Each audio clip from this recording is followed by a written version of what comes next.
અરે ઓ ડિયર કોમરેડના દેવદાસ, આજે બધાયને હસાવતો હર્ષ કેમ સેડ બેઠો છે? કંઈ કારણ છે? રેવા દ્યો, આજે મારું મૂડ નથી યાર વાત કરવાનો.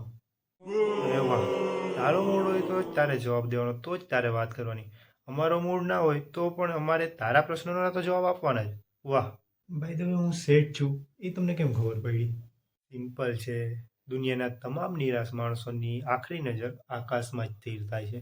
અને તું મને પૂછેસ કે મને કેમ ખબર પડી? તું મને હરીને પૂછેસ? બોલે તો એવી રીતે જ જાણે ખુદ જ ભગવાન હોય. હા, હું ભગવાન જ છું. બોલ તારો પ્રશ્ન, ચાલ શું થયું? જુઓ ને આજકાલના સંબંધમાં અરે કોણ માણસ આજકાલના ભાગદોડના સમયમાં ક્યાં હશે, શું કરતો હશે, કેવી રીતે હશે એ કોઈ સમજવા તૈયાર જ નથી.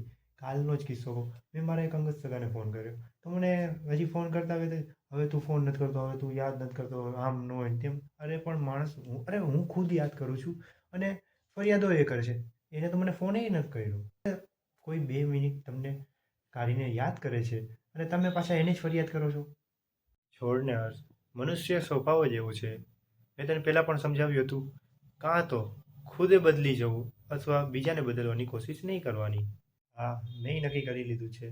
સામેથી યાદ કરવા એ કરે, બાકી જેને યાદ કરીને ફરિયાદ કરે એનું તો પૂરું જ. અરે ભાઈ શાંત થા અને મારી 3 વાત સાંભળ.